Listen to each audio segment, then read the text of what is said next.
Je suis Clotilde Dussoulier et vous écoutez l'épisode 358 de Change ma vie, surmonter la phobie administrative.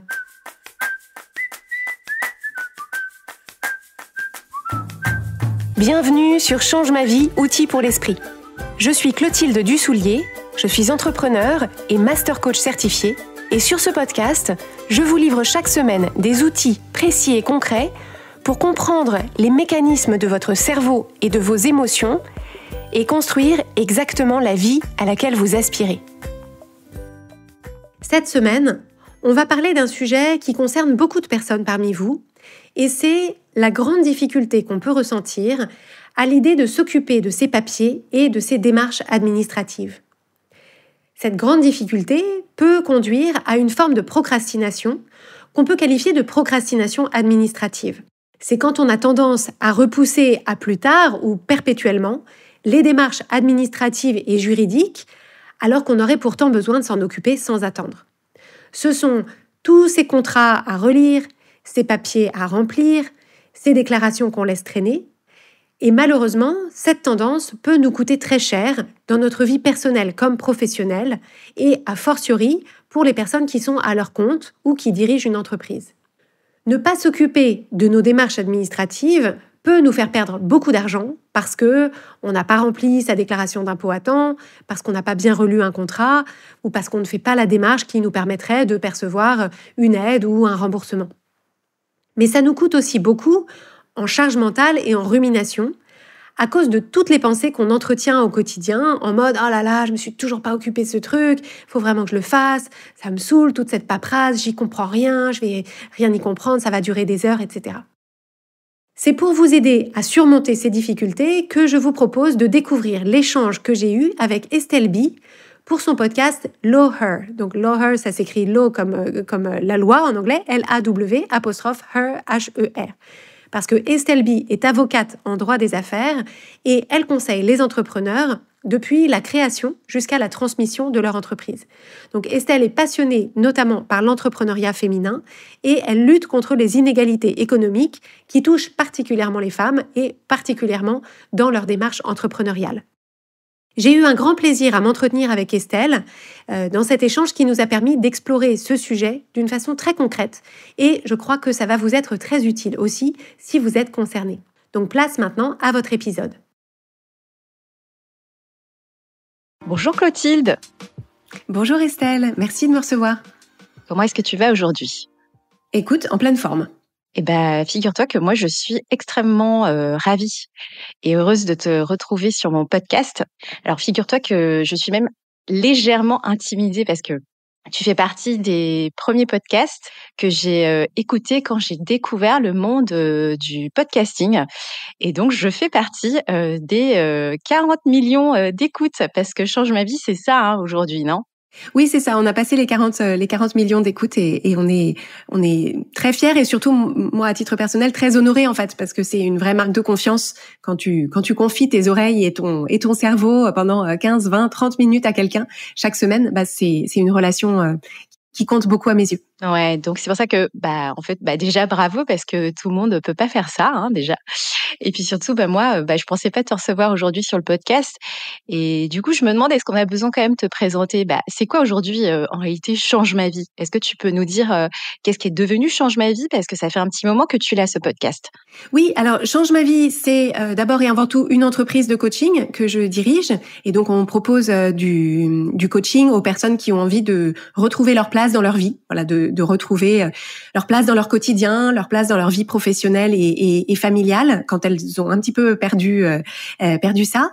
Donc c'est une entreprise de coaching et j'ai lancé il y a 7 ans et demi maintenant un podcast du même nom, Change ma vie, à travers lequel je propose chaque jeudi avec parfois des personnes de mon équipe des outils pour à la fois mieux se comprendre et mieux diriger sa vie. D'accord. Ok, écoute, merci beaucoup. Je crois aussi que tu as écrit un livre qui est sorti il y a pas très longtemps, il me semble. Merci de le préciser. J'ai effectivement, au bout de 7 ans, sorti un livre qui s'appelle La méthode change ma vie, qui est paru aux éditions Robert Laffont, et dans lequel c'est une introduction à notre méthode de coaching que nos clients et nos clientes retrouvent au sein de notre programme de coaching, et qui s'articule autour de la vision, donc développer la vision de ce qu'on veut pour soi, la clarté sur le chemin pour y arriver, et l'élan pour se mettre en action et rester en mouvement sans se décourager et en nourrissant une bonne énergie tout du long. D'accord, donc tout un programme qui nous permet un peu de travailler tout seul en fait de notre côté. En plus, donc si on a besoin de la possibilité d'avoir un coach à côté ou pas, mais aussi de faire nous-mêmes nos exercices en groupe. Voilà. C'est ça, c'est un livre qui est très pratique avec des propositions de mise en application pour pouvoir avancer en autonomie. Ok, écoute, merci beaucoup. Donc, alors aujourd'hui, on va parler de procrastination administrative parce que c'est le thème qu'on a décidé avec Clotilde de traiter. Alors moi, je suis avocate en droit des affaires et je pense que tu le sais, tu as dû écouter quelques épisodes de mon podcast et je fais un peu comme toi, je donne des conseils solo.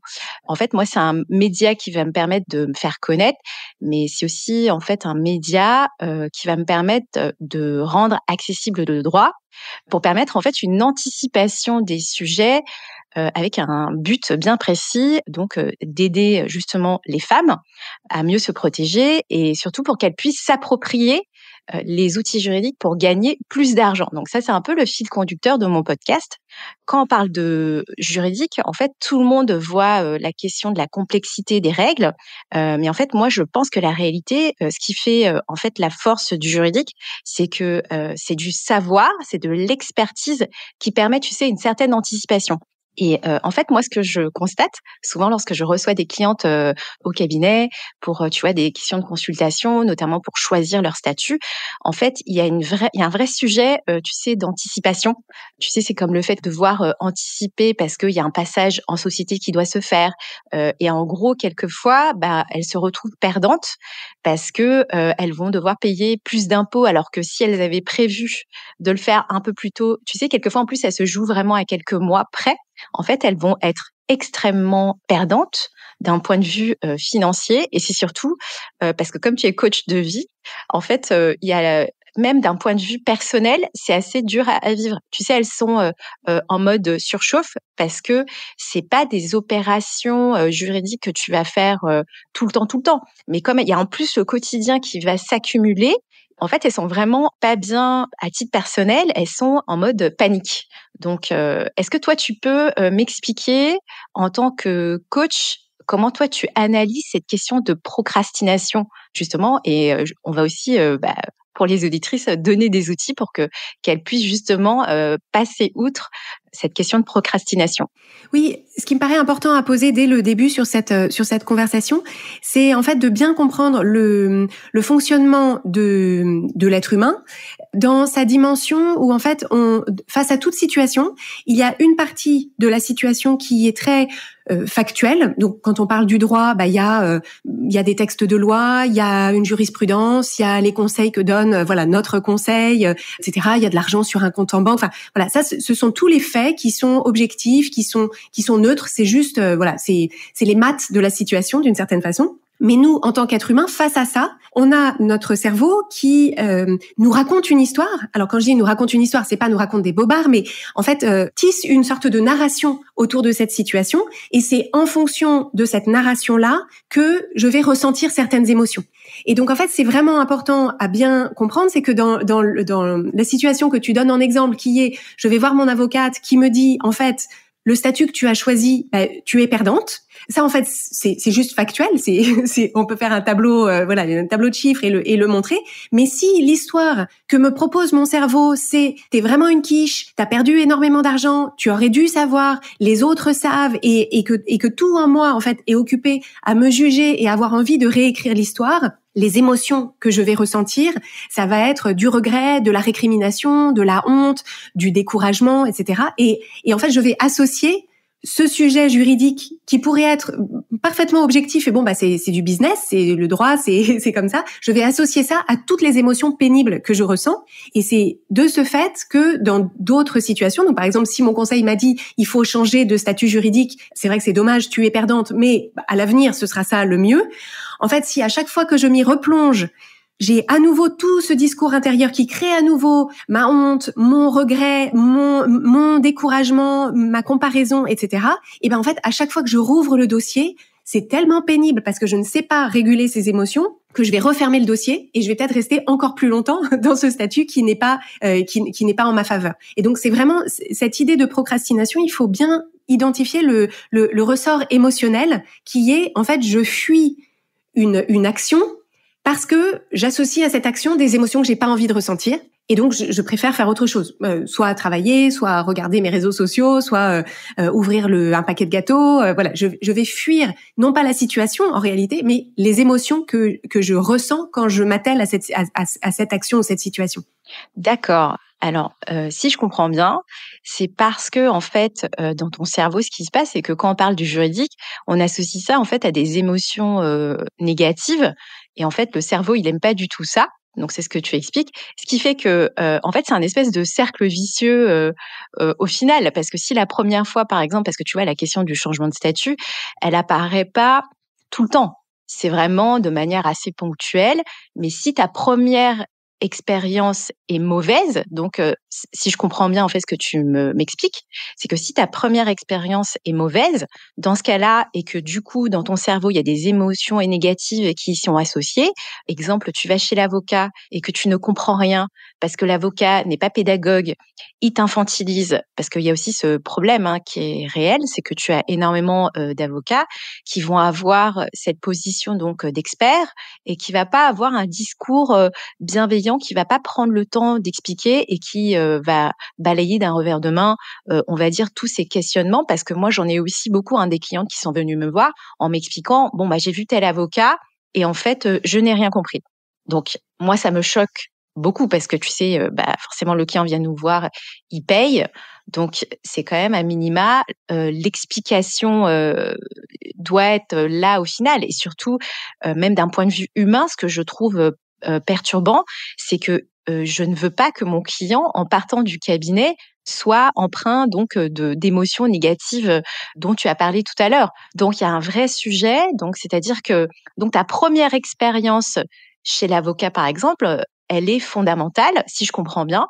C'est que si tu te sens bien par rapport à ton avocat et qu'en gros, tu te retrouves avec quelqu'un qui est compréhensif, qui comprend bien ta situation, parce que, tu vois, moi, j'aide beaucoup les femmes, mais typiquement souvent, elles vont beaucoup me parler aussi parce que l'entrepreneuriat féminin aujourd'hui en France fonctionne comme ça. Il y a des questionnements aussi, par exemple, relatifs au congé maternité. Est-ce elles vont avoir des droits à un moment ou à un autre? Et moi, par exemple, aujourd'hui, je me sens extrêmement privilégiée que mes clientes arrivent à ce niveau de confiance et qu'elles viennent me voir et qu'elles me posent ce genre de questions. Elles vont me demander, voilà, quels sont mes droits? Parce qu'en fait, c'est des moments un peu difficiles à vivre. Donc, extrêmement important, la première expérience chez l'avocat pour ne pas avoir d'émotions négatives. En fait, c'est ça le truc. En fait, si je peux apporter une précision, c'est pas tant une question de temporalité et de la première expérience qui serait fondamentale, même si, bien sûr, notre cerveau apprend de nos expériences. C'est plutôt le mode de pensée que j'amène à toutes mes situations. C'est que, et en fait, on est beaucoup de femmes en particulier quand on est dans une situation dans laquelle on ne comprend pas les choses, et ben en fait on a le choix entre se dire je ne comprends pas parce que la personne en face de moi ne fait pas preuve de la pédagogie dont j'ai besoin. Et donc, je vais me dire, c'est à moi de dire à l'avocat, écoutez, maître, je ne comprends pas, donc il va falloir parler plus lentement, il va falloir m'expliquer et on y passera le temps qu'il faut, mais je veux comprendre.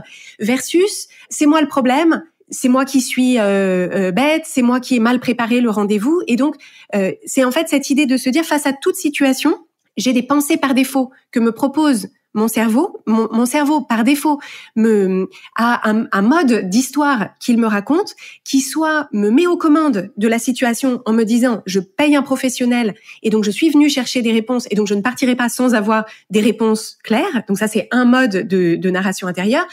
ou un autre mode de narration qui honnêtement est beaucoup plus répandu, qui est cette personne-là détient le savoir, si je comprends pas, ça doit être moi.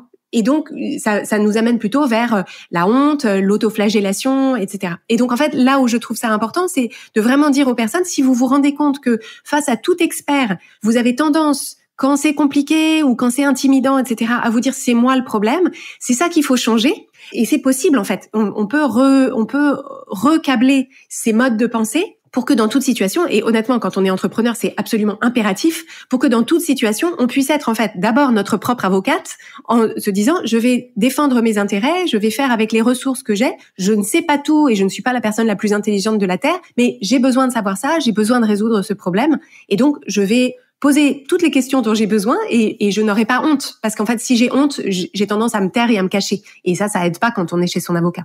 Oui, et puis là où est-ce que je te rejoins beaucoup, c'est que c'est particulièrement vrai, comme tu dis, quand tu es entrepreneur. Parce qu'en fait, des experts, en fait, tu vas en avoir...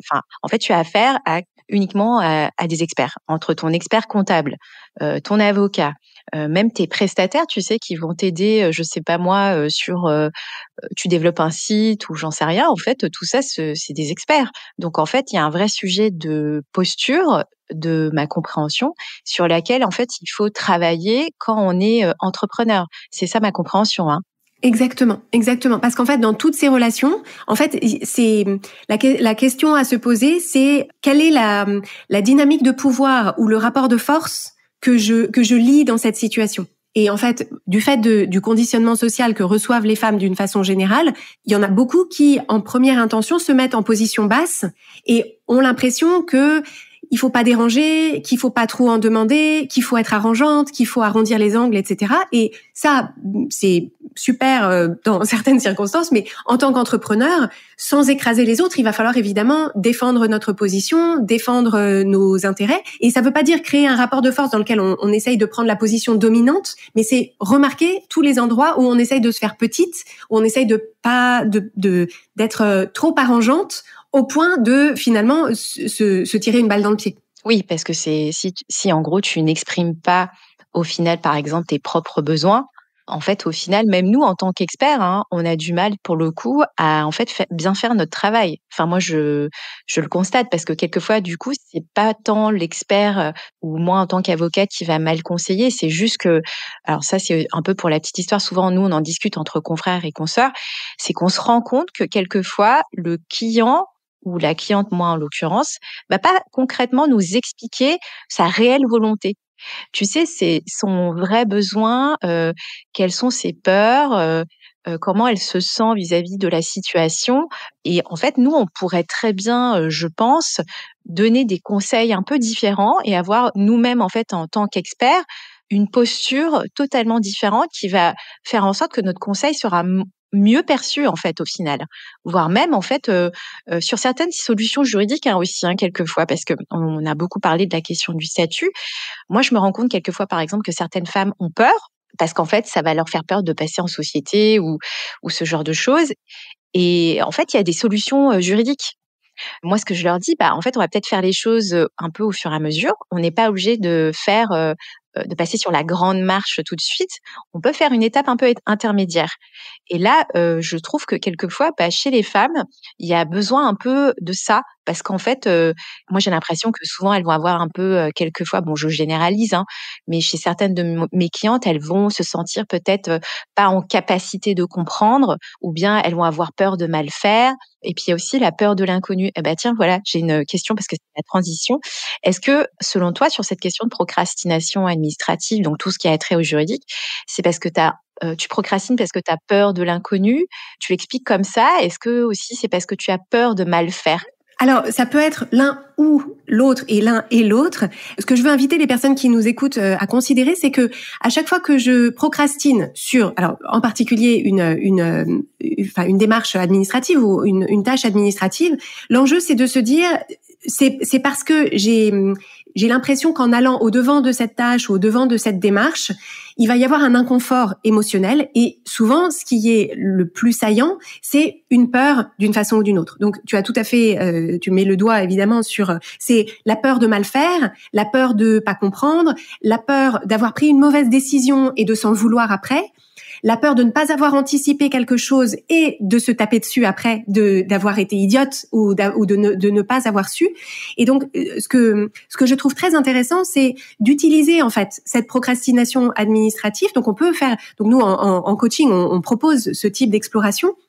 C'est de se dire pourquoi est-ce que, donc imaginons par exemple il faut que je relise un contrat avec un prestataire. Le prestataire m'a donné son contrat type et il faut que je le relise et en fait je remarque que ça fait 10 jours que le prestataire me dit voilà, relis le contrat, faut qu'on signe le contrat et tout, et je ne l'ai toujours pas fait.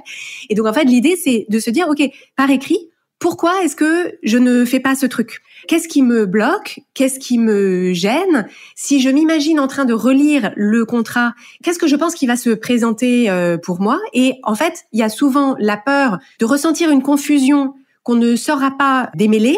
Et dans tout ce qui est contractualisation, il y a aussi la peur d'avoir accepté des choses qu'on n'aurait pas dû accepter et de s'apercevoir après coup qu'en fait, dans notre tête, on s'est fait avoir. Donc, je fais des guillemets là avec les doigts. On a peur de se faire avoir, on a peur de prendre la mauvaise décision, on a peur. Et en fait, l'idée, c'est derrière tout ça, il y a toujours une forme d'aversion au risque.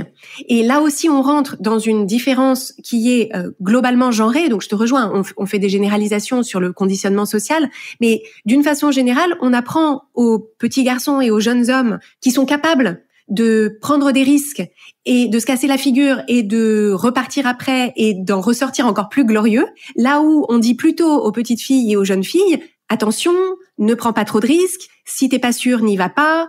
Si tu te disputes, c'est problématique. Donc en fait, il y a cette espèce d'idée que dans tout ce qu'on essaye de construire, il faut sécuriser les choses. Et en fait, par essence, quand on est entrepreneur et en particulier quand on signe un contrat, quand on choisit une forme juridique, etc., comme on ne sait pas de quoi l'avenir sera fait, il faut accepter qu'on prend des décisions en n'ayant pas toutes les informations, qu'il y a un risque de se tromper, mais que ça fait partie du jeu et qu'on a plutôt intérêt à nourrir notre confiance en notre capacité à faire face aux problèmes s'ils surviennent.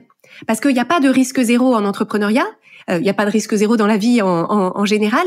Et si j'ai l'impression que je ne peux avancer que si je suis 100% sûre de ne prendre aucun risque, en fait, je ferai du surplace. Et la procrastination, c'est du surplace. C'est une façon de se protéger d'un risque perçu dont on ne sait pas quoi faire.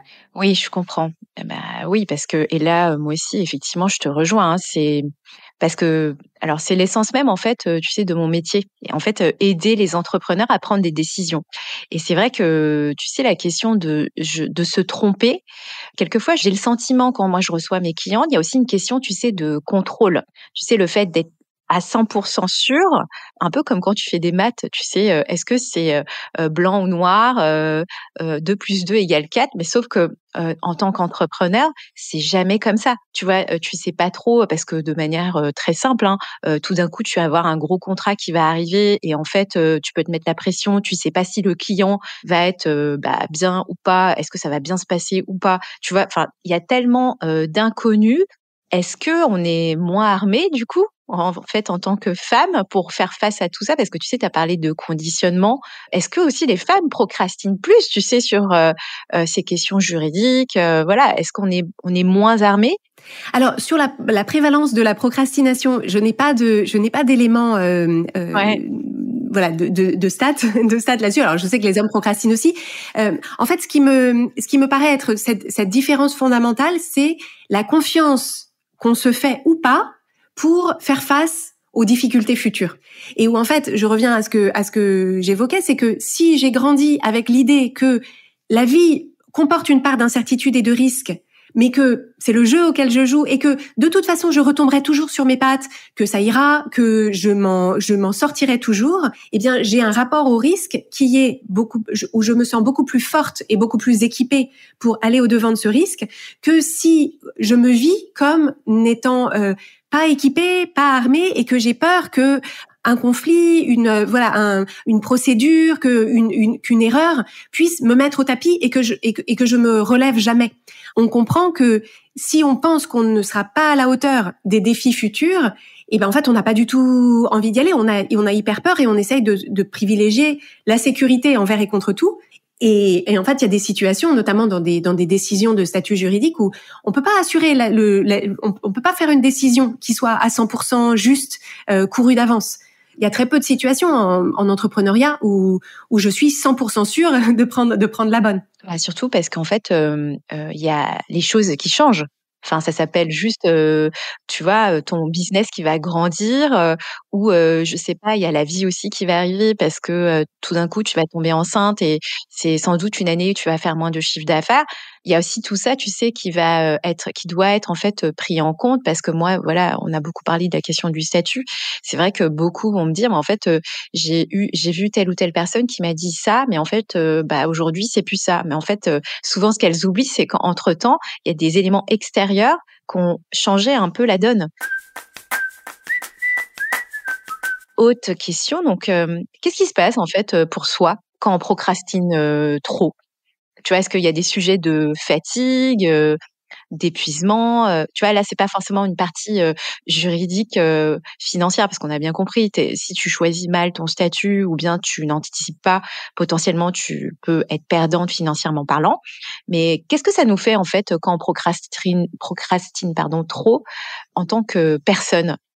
Il y a trois conséquences majeures, un peu trois étages de conséquences. Le premier étage, qui est généralement celui qu'on perçoit le plus, c'est l'étage émotionnel et donc le coût émotionnel de la procrastination. Parce qu'en fait, quand j'évite une tâche pour fuir les émotions inconfortables que j'y associe, en réalité, ces émotions inconfortables, elles sont quand même au fond de moi parce qu'il y a une partie de mon cerveau qui sait bien que je suis en train d'éviter ce truc et que je repousse, etc. Donc, en fait, mon cerveau, il y a une partie de mon cerveau qui est quand même dans la peur ou le découragement ou la confusion, etc. Mais j'ajoute en plus à ça le jugement de moi-même, l'impression que je ne fais pas ce qu'il faudrait, que je suis en train d'accentuer ma difficulté, que je suis pas une bonne entrepreneur, que je suis pas responsable, etc. Donc il y a vraiment cette ambivalence et ce conflit intérieur en fait. Il y a une partie de moi qui veut faire cette tâche administrative parce que je sais que c'est nécessaire, l'autre partie qui tire dans l'autre sens et une troisième qui dit non mais les gars, qu'est-ce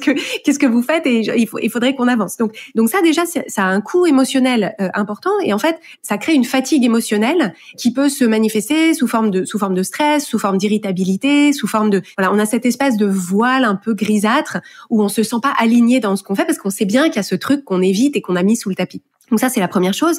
La deuxième conséquence, elle est de façon très tangible que s'il y a un contrat qu'il faut que je signe, s'il y a un statut qu'il faut que je choisisse, s'il y a une décision qu'il faut que je prenne, mais que je n'avance pas, en fait je me bloque. Je me bloque dans mes projets, je bloque l'avancée de mon activité. Donc, ça, c'est effectivement, Parfois même, je prends un risque qui est plus important à ne pas faire parce que quand je prends l'exemple du contrat avec le prestat, imaginons que le prestat a commencé à travailler, mais que le contrat est pas signé. En fait, potentiellement, il y a un problème, mais je suis pas protégée parce qu'on n'a pas signé de contrat, donc personne n'est engagé à rien. Enfin, du coup, je peux en réalité accentuer la difficulté. Et le troisième élément auquel on pense moins, mais qui me paraît fondamental, la troisième conséquence, c'est dans le regard que je pose sur moi-même. Et donc, dans la confiance que je me fais ou pas, de protéger mes intérêts, très simplement. C'est-à-dire qu'en fait, un élément fondamental de ma confiance en moi, c'est la confiance que je me fais ou pas pour faire ce que j'ai dit que je ferais au moment où je le ferais. Quand on regarde la confiance au sein d'une relation, si on pense à la relation avec un conjoint, une conjointe ou un ami, une amie, en fait, si moi je suis mariée, donc si mon mari me dit tous les jours je vais m'occuper de tel truc et que tous les soirs il revient et qu'il dit non, je m'en suis pas occupée, en fait, je peux être compréhensive une fois, deux fois, trois fois, mais au bout d'un moment, je me dis, ok, en fait, je peux pas compter sur lui. je peux pas lui faire confiance, en fait. Et donc, en fait, ça déconstruit la confiance dans cette relation, mais c'est exactement la même chose avec nous. Si tous les jours, je note sur ma to-do, relire le contrat, rappeler Estelle pour lui faire part de ma décision de statut juridique, etc., et que tous les soirs, je vois que je l'ai pas fait, au bout d'un moment, au moment de l'écrire sur ma to-do, je vais me dire non mais en fait, cocotte, enfin tes promesses vides de politiciens, genre plus personne n'y croit. Et ça a un impact réel parce que quand on est entrepreneur, c'est notre actif le plus précieux, c'est la confiance qu'on se fait pour se mettre en action, même quand c'est inconfortable, surtout quand c'est inconfortable, parce que entrepreneur, il y a plein de trucs inconfortables qu'il faut faire. Ah oui, totalement. Et puis en plus, c'est un peu ça le sujet parce qu'on est particulièrement dur au final avec nous-mêmes. On a un regard souvent beaucoup moins bienveillant. Il y a aussi ce truc qui est assez fort d'une manière générale, hein. Tout à fait. Oui, il y a ce cocher avec son fouet là qui est internalisé et où en fait on a alors tout le monde n'a pas ce mode de pensée, mais beaucoup d'entre nous avons ce jugement très dur, ce perfectionnisme aussi. Et je pense alors pour les personnes qui nous écoutent et qui sont dans les professions du droit, professions juridiques en particulier, il y a cette prévalence du perfectionnisme parce que par essence, votre métier. C'est ça. Il faut viser la perfection. C'est-à-dire que dire au client, je t'ai fait un contrat qui va te protéger à 70-80%, le client, ça lui conviendra pas. Donc il y a cette exigence d'exhaustivité, cette exigence d'infaillibilité qu'on peut emporter ailleurs dans notre vie. Alors qu'en fait, il y a la question du droit où on va essayer effectivement de faire du 100%, mais sur d'autres choses, c'est pas forcément nécessaire de faire parfait. Alors là, tu vois, j'ai un petit cas pratique pour toi. Donc, parce que maintenant, ça fait un petit moment que je me suis installée à mon compte, hein, ça doit faire 4 ans. Et en fait, comment tu l'expliques? Tu sais, c'est des situations où est-ce que j'ai des clientes, donc elles viennent me voir, elles vont s'associer, donc je rédige un pacte parce que tu sais, on est associés, donc il faut rédiger des pactes d'associés pour bien se protéger.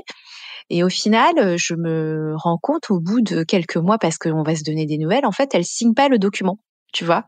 Est-ce qu'il y a un sujet, tu sais, aussi derrière de procrastination administrative? Même chose, régulièrement, par exemple, ça peut m'arriver. Donc, moi, je vends des prestations, tu sais, de mise en place de conditions générales de vente, beaucoup chez les freelances, les indépendants. Et en fait, quelquefois, moi, je suis là évidemment pour donner des conseils, pour leur dire, bon, voilà, il y a telle ou telle chose que tu dois mettre dans tel document parce que ça, c'est particulièrement important, demande de remboursement ou pas, il faut absolument que tu demandes un acompte, ce genre de choses. Et en fait, quelquefois, j'ai des clientes qui reviennent me voir et qui me disent, bon, en fait, j'oublie, hein, entre guillemets, hein, donc on le voit pas, mais effectivement là, en fait, pour les auditrices, en fait, j'oublie entre guillemets régulièrement d'envoyer tes conditions générales de vente à mon client. Et en fait, est-ce que tu l'accoles à la procrastination administrative ou est-ce qu'en fait, il y a des choses un peu sous-jacentes, tu sais, à ce comportement? Parce que en plus, ça a un coût de faire appel à un avocat. Tu vois, quand même, on est payé pour mettre en place la sécurisation donc juridique. Mais sauf que, tu vois, dans mon premier cas, donc il y a un sujet de OK, on a travaillé pendant X semaines sur le pacte d'associés et donc finalement, on se retrouve en fait à pas le signer et puis quelquefois même, j'ai eu affaire à des situations de conflit derrière. Donc ce qui est quand même extrêmement désagréable parce que tu as travaillé, déjà bon moi, j'ai travaillé sur le document, mais ce que je trouve en fait très bizarre, c'est qu'il y a pas cette dernière marche, sur laquelle elles vont s'appuyer et est-ce que c'est une question de procrastination administrative? Et même chose, tu sais, dans mon deuxième exemple, je sais pas trop si c'est vraiment un oubli ou est-ce que c'est de la procrastination administrative? Comment toi tu l'analyses en fait sur ces 2 cas? Dans les deux cas, ce qui est intéressant pour des personnes qui nous écoutent et qui pourraient être concernées par quelque chose de similaire, c'est de se dire quelles sont les conséquences que mon cerveau me prédit à la signature, alors du pacte d'actionnaire ou l'envoi des CGV à mon client. C'est qu'en fait, il y a une partie de mon cerveau qui me dit, en signant ce pacte d'actionnaire, tu prends un risque, tu t'exposes à un inconfort ou à un danger futur, et donc il vaut mieux ne pas signer le pacte ou ne pas envoyer les CGV parce que si tu le fais, tu t'engages dans une avenue où il pourrait se passer quelque chose de problématique pour toi à l'avenir. Et donc en fait, c'est vraiment là aussi très important de se proposer en fait d'utiliser ces situations-là pas pour se juger, mais pour mieux se comprendre et pour mieux explorer en fait ces mécanismes sous-jacents et comment est-ce qu'on aborde les relations aux autres, etc. Parce que par exemple dans le pacte d'associés par exemple, peut-être que la personne se dit, si je signe ça, en fait, c'est un engagement. Je serai tenue à cet engagement et peut-être qu'à l'avenir, je vais regretter telle chose à laquelle je me suis engagée, donc je voudrais en sortir. Mais l'enjeu, c'est de se dire, c'est pas zéro risque ou le risque associé à ce pacte d'associés, c'est il faut que dans ma tête, je compare le risque de signer un pacte d'associés où dans 1 an, 2 ans, 5 ans, je m'aperçois qu'il y a une clause où si c'était à refaire, je l'aurais pas formulé comme ça, versus le risque de je suis, pardon de l'expression, mais à poil, avec aucun engagement explicite. Et donc, en fait, cette mesure du risque, elle est relative entre eux. Et pareil avec les CGV, c'est le risque que, effectivement, mon client me dise, ah ben non, moi, c'est CGV, ça me convient pas, etc. Et donc, une discussion peut-être inconfortable versus ne pas avoir envoyé les CGV, avoir un litige avec le client, et à ce moment-là, on est sur des conséquences qui sont autrement plus embêtantes. Mais dans l'instant, notre cerveau nous raconte une forme de mensonge simpliste qui est tant que je ne signe rien ou tant que je n'envoie pas le document, je suis protégée. Mais non, pas du tout. Et donc c'est vraiment cette idée, c'est d'aller au bout du scénario. C'est même totalement le contraire en réalité. Mais ce qui est intéressant dans ce que tu dis, c'est que il y a vraiment une question de temporalité. Tu sais, du coup, notre cerveau, il va beaucoup plus en fait se mettre dans un état court-termiste.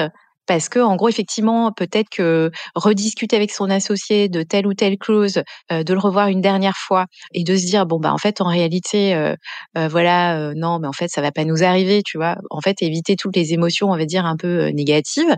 Et puis même chose sur la question de devoir discuter de telle ou telle clause auprès du client, parce que le client, il va relire et puis il va dire par exemple ça c'est pas du tout possible, le préavis c'est pas ça. Et en fait, tu veux faire en gros l'économie d'avoir affaire à cette situation inconnue en fait, hein, c'est un peu ça. Et puis surtout de se dire en fait je veux pas provoquer cette discussion qui quelquefois peut être extrêmement inconfortable au final. Exactement. Et comme tu l'évoques, notre cerveau est câblé pour éviter l'inconfort de court terme, pour nous protéger de cet inconfort. Mais l'enjeu entre moi et entre chaque personne qui nous écoute et elle-même, c'est de se dire, mon cerveau, là tout de suite, clame très fort l'inconfort de court terme et veut m'en détourner, mais c'est à moi d'équilibrer la conversation en disant, alors oui, il y a l'inconfort de court terme d'avoir avec mon associé une discussion que personne n'a envie d'avoir, hein, soyons très clairs, mais c'est à mettre en comparaison avec l'inconfort de long terme d'avoir une séparation, voilà, un inconfort, un conflit dans le futur quand on aura en plus construit quelque chose ensemble et que ce sera autrement plus compliqué de démêler les choses. Mais une chose que je veux vraiment souligner, c'est que je pense que quand on parle de ces sujets professionnels, juridiques, administratifs et d'entrepreneuriat, il y a une sorte d'incompréhension qui est que on se dit non mais là c'est le volet pro, c'est le volet juridique, donc je devrais être parfaitement rationnel et toutes mes décisions devraient être hyper carrées. Je devrais pas me poser toutes ces questions, je devrais pas ressentir toutes ces émotions. Et moi, le message que je veux vraiment envoyer, c'est que dans nos relations professionnelles, dans nos projets professionnels, il se joue tout autant de notre identité, de nos craintes, de nos failles, etc., que dans nos relations personnelles, familiales, dans nos projets personnels. Et parfois, quand on ne comprend pas ça, on peut être tenté de se juger parce qu'on se compare peut-être à un modèle plus d'énergie masculine. Alors c'est pas tous les hommes, mais c'est d'une énergie masculine qui consisterait à être voilà la working girl, voilà la personne qui prend des décisions, qui est là avec son tailleur, qui avance d'un pas décidé, etc., qui ressent pas une émotion, qui verse pas une goutte de sueur, et donc avoir l'impression, enfin se dire si pour moi c'est aussi, je me pose autant de questions, je ressens autant d'émotions et c'est aussi difficile, peut-être que c'est pas fait pour moi. Et en fait, moi, la réponse que j'ai envie de dire, c'est non, c'est fait pour toi. C'est simplement qu'il faut que tu emmènes avec toi dans ton parcours entrepreneurial tout de toi, donc le volet intellectuel, rationnel, professionnel, mais aussi le volet émotionnel, identitaire, de crainte, etc. Et c'est ça qui rend d'ailleurs l'aventure entrepreneuriale une aventure presque de développement personnel, parce qu'on repousse beaucoup nos limites, ce qu'on croit possible pour nous. Et ça, moi, je trouve que c'est une opportunité extraordinaire. Ouais, de toute façon, je pense qu'il y a énormément d'entrepreneurs qui t'écoutent sur ton podcast, parce que c'est vrai que c'est assez, en fait, c'est assez similaire. Tu vas voir, effectivement, on l'a évoqué lors de l'interview, mais c'est vrai qu'il y a des questions de confiance en soi, de sortie de zone de confort, donc en fait, qui au final, c'est constant, c'est tout le temps. Il y a aucun moment, en fait, en réalité, tu te mets entre guillemets sur pause.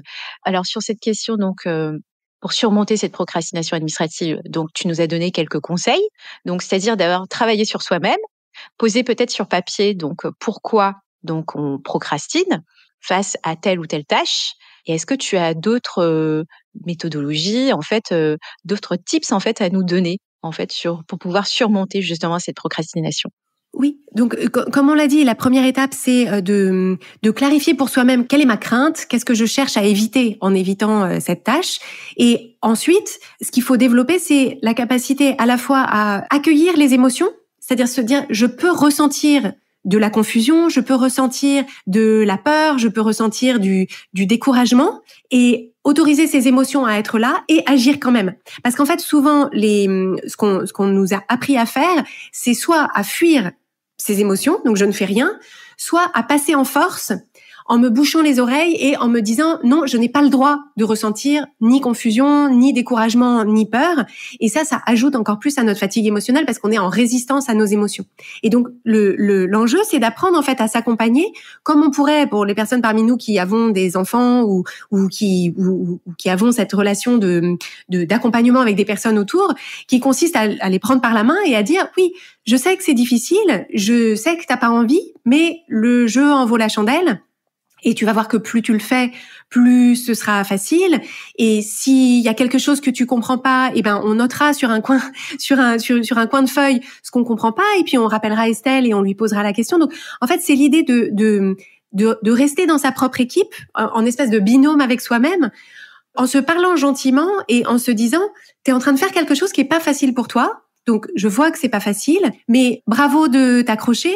T'as beaucoup à apprendre et de l'autre côté, tu seras hyper fier de toi. Donc, est-ce que tu es d'accord pour que, voilà, aujourd'hui, on va se bloquer 1 heure et on va le lire, ce putain de contrat. et en fait, voilà, en fait, au lieu, remplacer ce discours intérieur de dureté, de jugement et ce ton un peu cassant qu'on a avec soi-même de genre, mais secoue-toi, qu'est-ce que tu fais? Le remplacer par, bah ouais, entrepreneur, c'est vraiment pas facile. Il y a tous les jours des challenges, il y a plein de trucs que je sais pas, il y a plein de trucs que je maîtrise pas. Il y a une partie de moi qui a hyper peur et c'est normal et on en est tous là. Et qu'est-ce qu'on peut faire aujourd'hui pour être contente et fière ce soir? Ah ben moi, je viens de bénéficier d'une séance de coaching en fait en direct avec Clotilde, donc c'est super. Alors, on va arriver à la dernière question. Donc, alors mon podcast s'appelle Lower. Donc, pourquoi Lower? Donc, on évoque donc le droit des femmes dans l'entrepreneuriat. Qu'est-ce que tu leur souhaites en fait à toutes ces femmes qui nous écoutent aujourd'hui et qui ont justement envie donc de parcourir un petit bout de chemin sur ce parcours entrepreneurial? Moi, ce que je leur recommande, c'est d'adopter un regard sur elles-mêmes et sur leur parcours qui est celui du parcours de l'héroïne.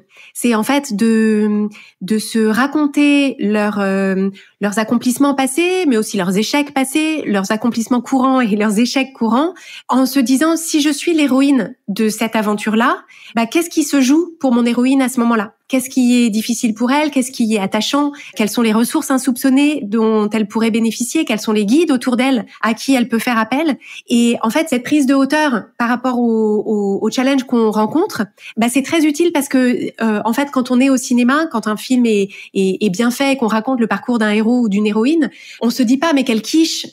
Parfois, les scénarios sont pas bien faits, hein, donc on se dit pas mais quelle idiote. Mais enfin, voilà, si le scénario est bien fait.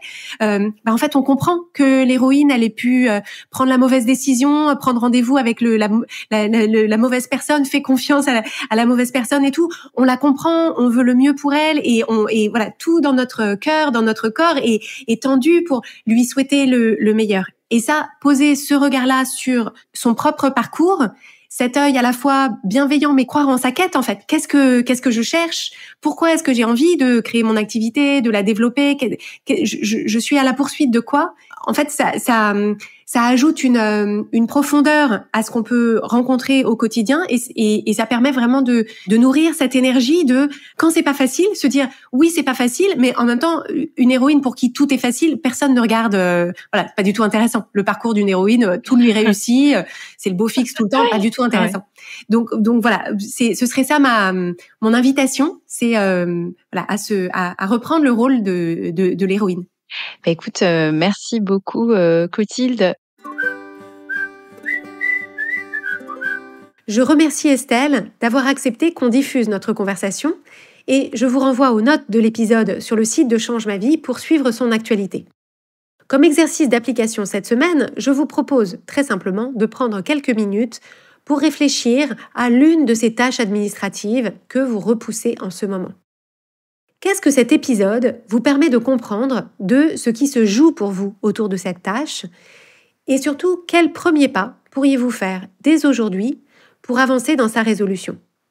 Si vous voulez recevoir d'autres clés concrètes pour aborder vos challenges avec le bon état d'esprit, je vous invite à vous inscrire gratuitement à l'élan du lundi, c'est notre newsletter hebdomadaire.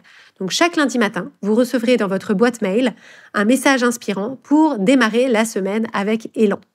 Donc rendez-vous dès maintenant sur changemavie.com/inscription pour recevoir l'édition toute fraîche qu'on vous enverra lundi matin.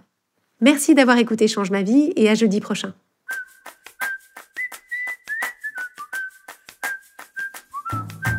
Si vous écoutez le podcast Change ma vie, c'est sans doute que vous vous posez beaucoup de questions. Qui vous êtes vraiment? Où vous en êtes? Et est-ce que vous faites les bons choix? Vous êtes sans doute une personne sensible, avec beaucoup d'émotions qui vous encombrent parfois. Vous avez toujours à cœur de bien faire et vous vous mettez beaucoup la pression. Mais vous vous apercevez que ce mode de fonctionnement hyper exigeant vous coûte cher. Vous ressentez beaucoup d'anxiété, votre quotidien et vos relations manquent cruellement de légèreté, et malgré vos efforts, vous n'arrivez pas à vous sentir juste bien, tranquille avec qui vous êtes et ce que vous faites. À force d'être dans votre tête tout le temps, vous passez à côté de la vie épanouie et alignée que vous pourriez vivre dès maintenant. Si vous vous reconnaissez dans cette description, sachez que je vous comprends à 1000% et que le coaching Change ma vie va vous aider comme il a aidé les milliers de personnes qu'on a déjà accompagnées. En rejoignant le programme de coaching Change ma vie mode d'emploi, vous allez ressentir dès le début le soulagement immense de savoir que vous n'êtes pas seul et qu'il y a des solutions simples pour retrouver votre sérénité et votre énergie. Avec l'équipe des coachs certifiés Change ma vie, on sera à vos côtés au quotidien pour construire avec vous un plan d'action concret qui vous permettra de dissiper enfin le brouillard et les doutes, de savoir clairement ce que vous voulez et d'oser aller le chercher. Pour en savoir plus sur le coaching Change ma vie et comment vous inscrire, rendez-vous sur changemavie.com/coaching.